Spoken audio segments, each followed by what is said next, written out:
Hello दोस्तों, कैसे हैं आप सब। उम्मीद है आप सब अच्छे होंगे और अपनी तैयारी भी बहुत अच्छे से कर रहे होंगे। आज जो हमारा सीरीज़ है इसमें हम लोग 5 वीडियो में पूरा खोटा जो आने वाला है क्षेत्रीय कर्मचारी में, तो क्षेत्रीय कार्यकर्ता का जो एग्ज़ाम होने वाला है फील्ड वर्कर का 5 जुलाई से कहा गया है कि हो जाएगा। तो उसमें अलग अलग जो हमें किताबें पढ़नी है, पिछला किताब हम लोग पढ़े थे खोटा गद्य पद्य संग्रह, उसका उसमें जितना चीज़ पढ़ना था उसे एक वीडियो में आपको कवर करके दिए थे। आज हम लोग डू डाइट जिरहिल फूल में जितना चीज़ पढ़ना है उसको आपको हम कवर करके दे रहे हैं। वीडियो थोड़ा लंबा बन सकता है लेकिन इससे आपका सारा सिलेबस कंप्लीट हो जाएगा और रिवीजन के लिए बहुत ही अच्छा आपके लिए रहेगा। तो अगर ये वीडियो आपके लिए हेल्पफुल है तो चैनल को सब्सक्राइब कीजिए और कमेंट करके ज़रूर से बताइएगा और लाइक भी कीजिएगा दोस्तों, और अपने दोस्तों के साथ इसे शेयर कीजिएगा। डू डाइट जिरहिल फूल, यह हमारा आज की किताब हम लोग करने जा रहे हैं। प्रकाशक इसका अगर हम लोग देखें तो प्रकाशन कहाँ से हुआ है तो खोटा साहित्य संस्कृति परिषद, यहाँ रामगढ़ की जगह। पहला प्रकाशन जो है दोस्तों वो बोकारो से हुआ था। कहाँ से हुआ था? बोकारो से पहला प्रकाशन हुआ था, याद रखिएगा। और दूसरा प्रकाशन जो किताब का दोबारा हुआ तो वो रामगढ़ से हुआ था। तो अगर पहला प्रकाशन का पूछा जाए कि कहाँ से हुआ है तो वह हुआ है बोकारो से, खोटा साहित्य संस्कृति परिषद बोकारो से। अगर बात करें कि इसके प्रधान संपादक कौन थे तो इसके प्रधान संपादक ए.के. झा थे।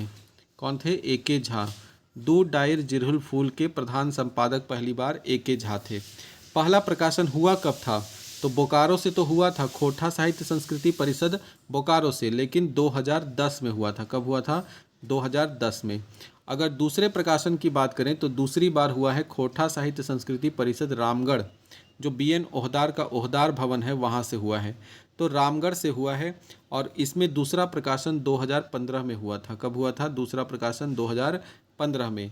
और अगर इसकी बात करें तो आवरण सज्जा इसमें दिनेश दिनमणि और भूमिका इसके बी.एन. ओहदार लिखे हैं। कौन लिखे हैं? बी.एन. ओहदार। ठीक है, 2015 में। तो ये हमारा इस किताब से संबंधित जो था प्रश्न, जो अक्सर एग्ज़ाम में पूछे जाते हैं, प्रकाशक कहाँ का है, प्रधान संपादक कौन है, तो ये सब प्रश्न पूछे जाते हैं। अब हम लोग चलते हैं अपनी कहानी की तरफ जो हमारा पढ़ना है। सबसे पहला कहानी हमारा भीमा पढ़ना है दोस्तों, और भीमा कहानी जो लिखे हैं वो है मनपूरन गोस्वामी। तो मनपूरन गोस्वामी का लिखा हुआ भीमा कहानी हम लोगों को इसमें पढ़ना है। तो सबसे पहले हम लोग लेखक के बारे में जान लेते हैं कि मनपूरन गोस्वामी का जन्म हुआ था 12 सितंबर 1944 को। कब हुआ था? 12 सितंबर 1944 को। कहाँ हुआ था? तो चंदन कियारी बोकारो में पुंडरू गांव में हुआ था। कहाँ हुआ था? चंदन कियारी बोकारो के पुंडरू गांव में। अगर इनकी माता का नाम पूछा जाए तो इनकी माता का नाम था मुक्तेश्वरी देवी। क्या नाम था? मुक्तेश्वरी देवी। याद रखिए, मन पूरन, मन अगर आपका पूरा हो गया मन का कोई काम तो आपको मुक्ति मिल जाता है। तो इस तरह से मुक्तेश्वरी देवी इनका नाम था। बापे का नाम भूषण चंद्र गोस्वामी, इनके पिताजी का क्या नाम था? तो भूषण चंद्र गोस्वामी था। ये पूरा हैंड रिटेन है दोस्तों, हाथ से लिखा हुआ है ताकि आपका समय कम लगे, क्योंकि पूरा प्रिंट करके लिखने में बहुत ज़्यादा समय जाता है। उतना समय न मेरे पास है न आपके पास है, आपको ही पढ़ना है, मुझे भी पढ़ना है। तो इस तरह से बापे का नाम भूषण चंद्र गोस्वामी है। ठीक है, तो इसलिए हैंड रिटेन में ही मिलेगा, लेकिन आपका पूरा सिलेबस इसमें कवर किए हैं हम। तो शिक्षा जो है वो आईएससी आईटीआई तक के पढ़ाई किए हैं। आईएससी किए हैं और उसके बाद आईटीआई किए हैं। और बोकारो स्टील प्लांट जो है उसमें वो काम करना शुरू कर दिए। तो पेशा इनका बोकारो स्टील प्लांट में काम करते थे। आईटीआई किए थे तो स्टील प्लांट में लग गया। तो ये स्टील प्लांट में ये है। इनकी कहानी भीमा हम लोगों को इसमें पढ़ना है। तो चलिए शुरू करते हैं। पहला प्रश्न तो ये पूछा जाता है कि भीमा कौन किताबें ओंजराइल है या ओखराइल है, कौन किताबें लेवल गेल है? तो बोल देंगे उसमें कि डू डाइट जिरहुल फूल से यह लिया गया है। इसके लिखवैया कौन है? तो इसके लिखवैया है मनपूरन गोस्वामी। भीमा कहानी जब पढ़िएगा तो उसमें एक महीना का वर्णन किया गया है शुरुआत में ही। तो वही पूछ रहा है कि कौन महीना जिक्र होइल है। तो इसमें कौन महीना के बात किया गया है? तो अगहन महीना का जिक्र हुआ है। अध पकल धान काट के घूरे लगल है। तो अध पकल धान काट के छोटुआ जो है अपन छुटवा अपन गांव से घूरे लग, अपन खेत से घर जाइत रहे। और ये भी क्वेश्चन पूछता है कि वो हंसुआ के कहाँ खोसले रहे? तो अपन हंसुआ जो था उसको डाड़ी में यानी कि कमर में खोसले रहता है। वहाँ से जब जाता है तो रास्ते में उसको पाड़े जी का घर मिलता है, पाड़े घर। तो पाड़े घर में बहुत भीड़ लगल रहता है। तो वहाँ पे क्या हो जाता है, तो अगला क्वेश्चन उसी पर है कि केकर बेटी विधवा भई गेल रही। तो पाड़े की बेटी जो था वो विधवा हो गई थी और इसीलिए वहाँ बहुत भीड़ लगल था।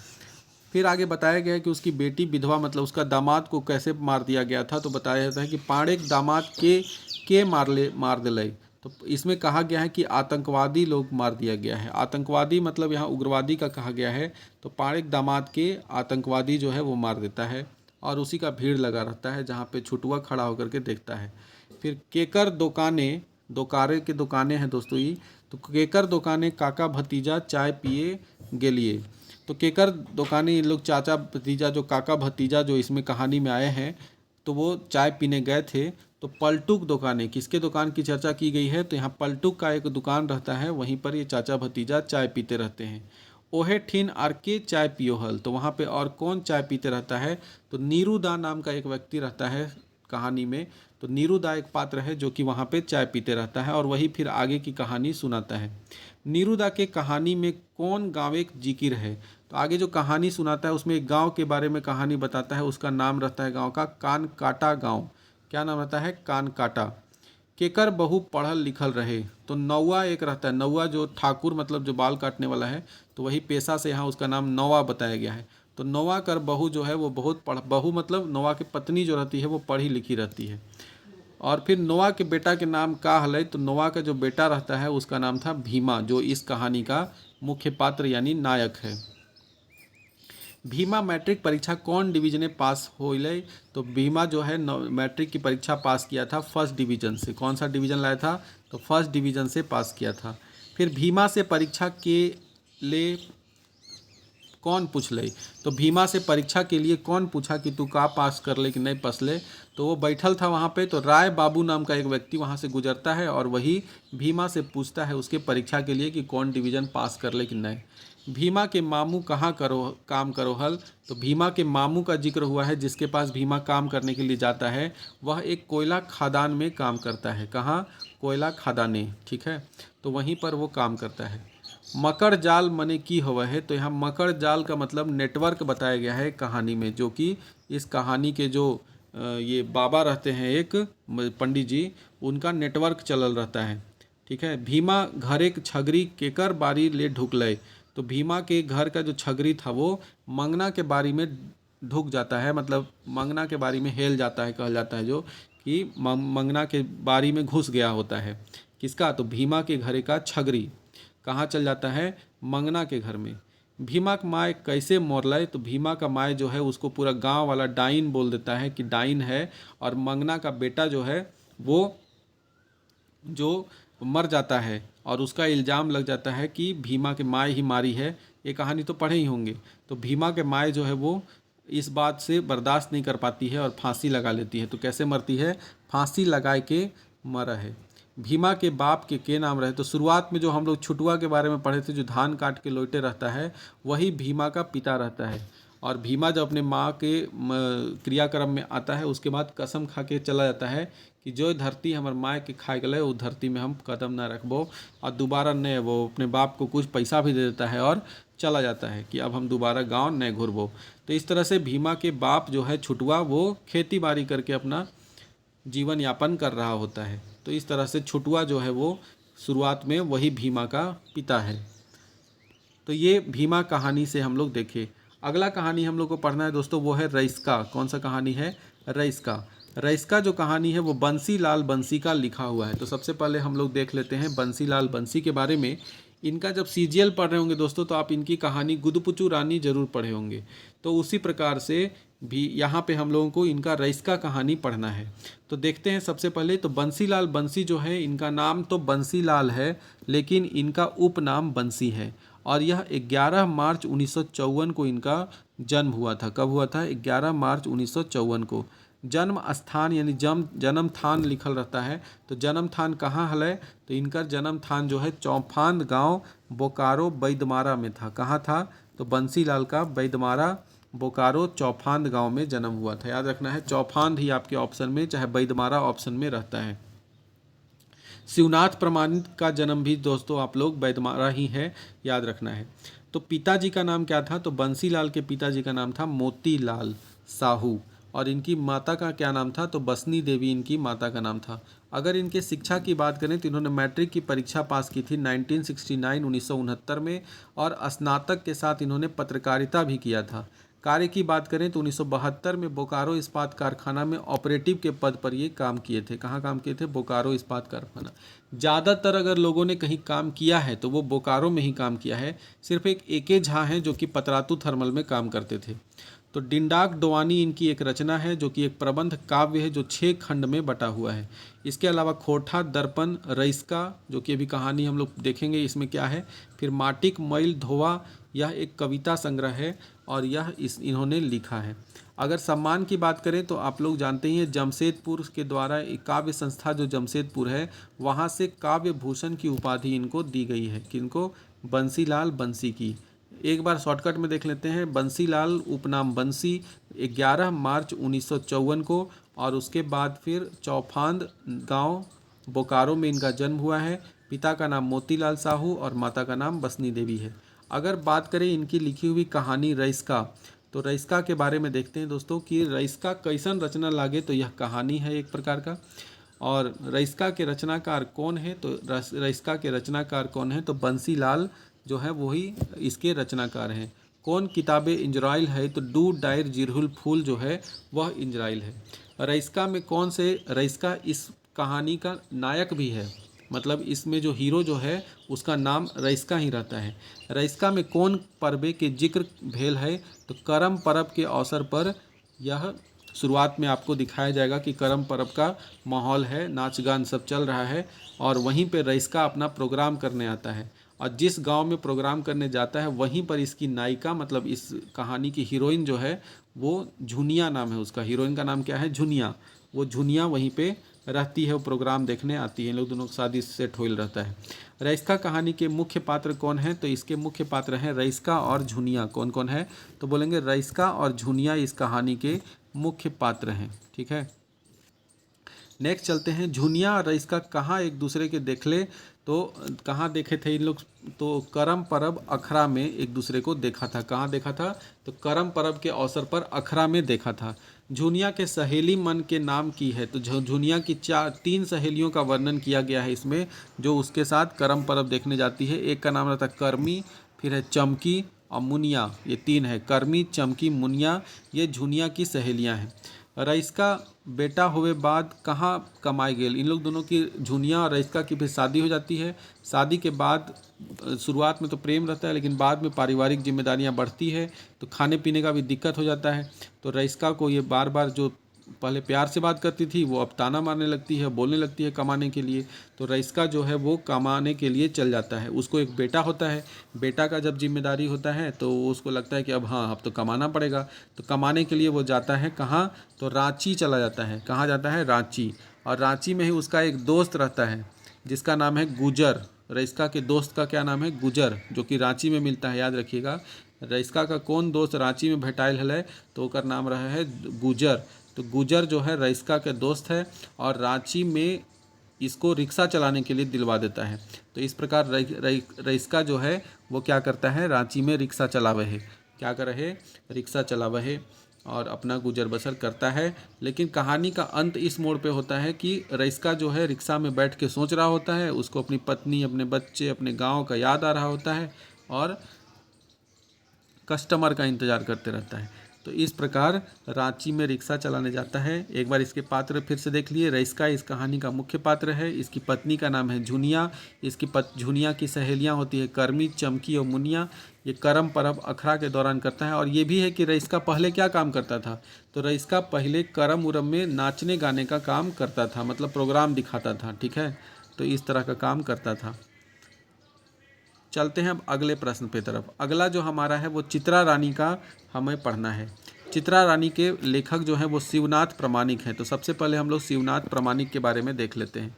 शिवनाथ प्रामाणिक जो है उनका उपनाम मानिक है। ठीक है, यह पूछा जाता है शिवनाथ प्रामाणिक का उपनाम क्या है? तो मानिक है।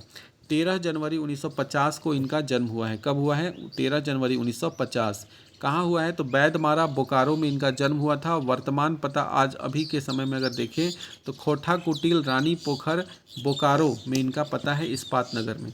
तो बैदमारा बोकारो में इनका जन्म हुआ है और 13 जनवरी 1950 को। बंसीलाल का भी बैदमारा है, लेकिन चौफांद गांव है, याद रखना है। उसके बाद इनके पिताजी का नाम देखेंगे तो मुरलीधर प्रामाणिक है, माता का नाम तिनकी देवी है। और ये कहाँ काम किए, तो ये भी बोकारो इस्पात कारखाना में काम किए। तो बोकारो इस्पात कारखाना बताए आपको कि एक सिर्फ एके झा हैं जो कि पतरातू थर्मल में काम किए हैं, और बाकी ज़्यादातर आपको जो भी हैं वो बोकारो इस्पात कारखाना में ही काम किए हैं। इन्होंने स्नातक की पढ़ाई की थी और साथ में पत्रकारिता भी किए थे। काव्य भूषण इन्हें भी दिया गया था जमशेदपुर से। झारखंड सरकार के द्वारा इनको सर्वश्रेष्ठ साहित्यकार का पुरस्कार 2008 में मिला है, और झारखंड हिंदी साहित्य मंच रांची के द्वारा 2018 में इन्हें सम्मानित किया गया है। इनकी एक बहुत ही फेमस किताब है क्या नाम है, तो उनका नाम है शिवनाथ प्रामाणिक का जो बहुत फेमस किताब है वो है दामोदर कोराएँ। खोटा के बहुत फेमस किताबों में से एक किताब है दामोदर कोराएँ, जिसको रचना जो है प्रकाशन हुआ था 1986 में। खोटा सिलेबस में, ये तो खैर सीजीएल का लिखा हुआ है, लेकिन खोटा सिलेबस में हमें क्या है कि इनकी एक कहानी पढ़नी है, हरियरे हरियर, सॉरी इनकी एक कहानी चित्रा रानी हमें पढ़नी है। तो चित्रा रानी जो है वो है शिवनाथ प्रामाणिक का लिखा हुआ, और यह इनको मानिक के नाम से भी जानते हैं। यह चित्रा रानी कैसन रचना है, तो चित्रा रानी एक लोक कथा है। अब लोक कथा के कोई रचनाकार तो होंगे नहीं, तो इसलिए इन्होंने इसके क्या होता है जो लिखे नहीं रहते हैं तो वो होता है जोड़ाइल, यानी कि खोजे हुए, मतलब उसको वो कहीं से जो कहानी, जो मुँह बोली कहानी होता है, लोक कथा तो मुँह बोली कहानी होता है, तो मुँह बोली कहानी को उन्होंने किताब में छाप दिया है। तो ये किसका लिखा हुआ है, तो शिवनाथ प्रामाणिक का ये है, जोड़ावल है। तो इस प्रकार चित्रा रानी के कौन जमींदारे बतवल गेल है, तो चित्रा रानी में कौन जमींदार के बारे में चर्चा हुआ है, तो कहानी अगर पढ़िएगा तो उसमें एक आदिवासी जमींदार की चर्चा की गई है, और यह गोला क्षेत्र में रहता है, इसलिए उसका नाम गोलवारिया जमींदार भी बताया गया है। ठीक है, तो जमींदार के कई गो बेटा हलक, तो जमींदार की इस कहानी में 3 बेटा बताया गया है, जिसमें जो बड़का बेटा रहता है उसी से चित्रा रानी का शादी हो जाता है। और सबसे तेज तीनों में कौन रहता है, तो छोटका बेटा जो रहता है वो सबसे तेज रहता है। बड़का बेटा के शादी केकर साथ, तो बड़का बेटा जो है उसकी शादी की जाती है चित्रा के साथ, और चित्रा कहाँ के रहने वाली थी, तो सिखरिया राजा की बेटी थी। चित्रा कहाँ की बेटी थी, सिखरिया राजा की बेटी थी। इसमें जो विलेन पात्र है, मतलब जो निगेटिव किरदार निभाया है, जो जमींदार जो रहता है उसका 3 कुल जमीन को हड़प लेता है चाल चल के, तो उसका नाम रहता है भुईहरा बाभन। का नाम रहता है भुईहरा बाभन। तो इस कहानी में ये कुछ मुख्य पात्र हैं। भुईहरा बाभन जो कि एक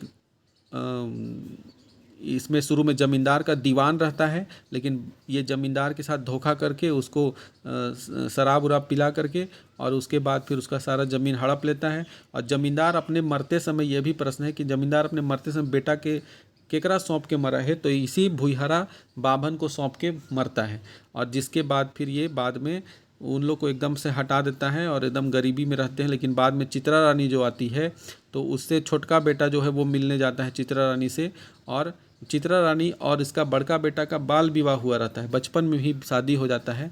तो वो तो पहचानती नहीं है, लेकिन उसको बताता है, और ये चित्रा रानी उसकी सब समझती है, और फिर अपने पति का और अपने देवर लोग का साथ देती है, और फिर ज़मीन को अपना वापस ले लेती है। तो यही पूरा कहानी है। अगला हम लोग देखेंगे गजाधर महतो का लिखा हुआ है हरियरे हरियर, जो कि हमारा ये अंतिम कहानी है। तो गजाधर महतो प्रभाकर का लिखा हुआ यह हरियरे हरियर है। और आइए इसमें हम लोग सबसे पहले देखते हैं गजाधर महतो प्रभाकर के बारे में, तब फिर उनकी कहानी देखेंगे। अगर बात करें गजाधर महतो प्रभाकर की, तो इनका जन्म हुआ है 11 फरवरी 1952 को। कब हुआ है, 11 फरवरी 1952। कहाँ हुआ है, तो सिल्ली में एक गांव है साहेदा सिल्ली, रांची में इनका जन्म हुआ था। इनकी माता का नाम लाखो देवी है और इनके पिता का नाम जगन्नाथ महतो है। अगर शिक्षा की बात करें तो इन्होंने एमए तक की पढ़ाई की है, खोटा से एमए किया है, और पीएचडी भी किए हैं फिर खोटा से ही। और उसके बाद फिर एक विद्यालय में पढ़ाते थे जो है महात्मा गांधी उच्च विद्यालय भुरकुंडा में 1978 से शिक्षक के रूप में ये कार्यरत है। तो ठीक है, तो महात्मा गांधी उच्च विद्यालय भुरकुंडा में पढ़ाते थे। सम्मान की अगर हम बात करें तो इन्हें खोटा रत्न सम्मान दिया गया है। आप कमेंट करके बताइएगा गजाधर महतो को खोटा रत्न कब दिया गया है? इसका आंसर हम कमेंट बॉक्स में ही लिख देंगे। रचना की बात करें तो इन्होंने पुटुस फूल नाम का एक रचना किया है, जो कि कहानी संग्रह है, 1988 में प्रकाशित हुआ। मरीचिका की बात करें तो लघु कथा संग्रह 1988 में यह है। हिंदी व्याकरण 1995 में लिखे हैं। और हरियरे हरियर जो कि हम लोगों को पढ़ना है, यह इनकी कहानी है। तो आइए इसमें हम लोग देखते हैं कि क्या मुख्य चीज़ इसमें हम लोगों को पढ़ना है। चलिए तो हम लोग देखेंगे दोस्तों, हरियरे हरियर जो है वो प्रभात नाम के एक लड़के की कहानी है। यह कहानी आपको मेरे चैनल पे भी मिल जाएगा। एआई का ऊपर में लगा हुआ है, ये थंबनेल लगा हुआ है, जिसमें एक लड़का अपने गांव आता है और फिर उसको पढ़ लिख करके और बाप उसको सारा चीज़ सौंप देता है कि अब बेटा तू गाँव में रह के ही कुछ कर, हम नहीं समरथ हो। तो वो चौंक जाता है कि इतना पढ़ लिख करके हम इस सरल गाँव में रहब, ऐसन गाँव जरा जहाँ पहुँचे के कोई साधनों न खे, आदमी पैदल पहुंच सका है, ये सब चीज़ सोचते रहता है। लेकिन लास्ट में उसको एक आइडिया आता है और फिर वो अपने गांव के विकास के लिए क्या करता है, यही इस कहानी में है। हरियरे हरियर मतलब गांव को चारों तरफ हरियाली से भर देता है। तो बोल रहा है कि कई बछर बाद अपन गांव घर के घुरल है। तो यहाँ पे कौन घुरता है, मतलब लौट के आता है बहुत सालों के बाद। तो प्रभात नाम का एक व्यक्ति है, यानी हरियरे हरियर का मुख्य पात्र कौन है? प्रभात। प्रभात के गांव पहुँचे के एगो सहारा कौन है? तो प्रभात के गांव में जाने का एकमात्र सहारा है पैदल यात्रा करके आप जा सकते हैं। न वहाँ कोई फटफटिया गाड़ी पहुँचेगा, न वहाँ कोई मोटर गाड़ी पहुँच सकता है, न कार, न कुछ। कैसे यात्रा कर सकते हैं? तो वहाँ पे पैदल जाना पड़ेगा। पहाड़ों के बीच में बसा हुआ इसका गांव है, इसलिए इसको ये गांव जेल खाना के जैसा लगता है। प्रभात अपन बाप से रुपया काहे ले मांगे है? तो प्रभात बहुत सोचते रहता है कि इस गांव में कैसे रहेंगे, कैसे रहेंगे, कैसे बिताएंगे। तब एक बार वो घूमने के लिए गांव में इसने जाता है और घूमते घूमते ही उसको एक आइडिया आता है। कुदल कुदल अपन बाप पास आता है और कहता है कि तो हमरा ई गाँव में रहेला कहले है, तो हमर ई गाँव के रहेला हमर एक बात भी साधे के होता, मतलब कौन बात मानना पड़ेगा। तो कौन बात मानना पड़ेगा? पूछे कौन बात बेटा? तो वो बोलता है कि हमरा पैसा चाहिए। तो पूछता है काहेला? तो कहता है कि मोटर पंप लेंगे, पानी वाला जो मोटर पंप होता है वो लेंगे और गांव में जो है पानी पटाएंगे। तो ये बात सुनकर उसके बाप खुश हो जाता है पूरा, और उसको पैसा भी दे देता है। और इस प्रकार अपन बाप से वो रुपया काहेला मांगता है? तो मोटर पंप लेवेला। उसके बाद है वो एक कार्यक्रम, जैसे सरकार की तरफ से 20 सूत्री कार्यक्रम रहता है, उसी तरह अपने गांव के विकास के लिए भी वो 5 सूत्री कार्यक्रम बनाता है। मतलब 5 तरह से वो अपने गांव को विकास करेगा। कौन कौन रहता है उसमें? तो सबसे पहले तो खेती किसानी में वो ध्यान देगा, पहला शिक्षा का प्रचार करेगा, दूसरा, तीसरा और क्या रहता है कि एगो समिति बनाएगा, संगीत समिति ऐसे करके। और फिर चौथा जो है वो गांव में जितना भी दारू मूद चलता है उसको बंद करने का काम करेगा। और पांचवा क्या रहता है दोस्तों? तो पांचवा रहता है जो कि आप कमेंट करके बताइएगा। तो इस प्रकार 5 सूत्री कार्यक्रम के द्वारा वो अपने गांव का विकास करना चाहता है। सबले पहिल कौन काम है? तो सबसे पहिल वो खेती का विकास करेगा। मतलब इन 5 में से सबसे पहले वो कौन काम करना चाहता है? तो सबसे पहले खेती का विकास करना चाहता है। तो ये हमारा हरियरे हरियर के कुछ मुख्य प्रश्न थे जो एग्ज़ाम में बन सकते हैं। ऐसे तो बहुत सारे अटर पटर प्रश्न बन सकते हैं, लेकिन जो मुख्य प्रश्न है वो यही, इन्हीं में से कुछ पूछा जा सकता है जो कि मुझे इम्पॉर्टेंट लगा। तो आप यहाँ हम लोग आज दू डायर जिरहिल फूल का जितना भी कहानी से संबंधित प्रश्न था वो हम लोग कंप्लीट किए हैं। अगले वीडियो में हम लोग निबंध, यात्रा वृत्तांत और जीवनी, ये जो हम लोगों को इसमें पढ़ना है उसको हम लोग यहाँ पे कंप्लीट करेंगे। जैसे बोरवा अड्डा अखय बोर पढ़ना है हम लोग को, उड़ गए फोलवा रह गए बाँस, ई पढ़ना है। जीवनी में एक बड़का बुजुर्ग बिरसा के बारे में पढ़ना है। एकांकी नाटक में हम लोग को जैसे कि डाह नाटक के बारे में पढ़ना है, ठीक है। उसके बाद शेख भिखारी का जीवनी भी सुकुमार का लिखा हुआ है, वो भी पढ़ना है। तो ये सभी अगले वीडियो में एक साथ आपको निपटा देंगे हम। तो इस तरह से 2 वीडियो कंप्लीट हो गया है। तीसरा वीडियो में जीवनी खत्म हो जाएगा। चौथा और 5वां वीडियो ग्रामर और बाकी जो छूटा हुआ चीज़ है उससे संबंधित रहेगा। तो इस तरह से 5 वीडियो का टारगेट है दोस्तों। 5 से 6 वीडियो नहीं होगा और आपका सारा सिलेबस हम कोटा का कंप्लीट कर देंगे बहुत ही जल्द, 2 दिनों 3 दिनों के अंदर। 3 दिन में आपको 3 और वीडियो मिलेगा, इसलिए चैनल से बने रहिए, सब्सक्राइब कीजिए और शेयर कीजिए ज़्यादा से ज़्यादा। जितना ज़्यादा व्यू जाएगा उतना अच्छा से मन लगाकर हम वीडियो बनाएंगे। धन्यवाद।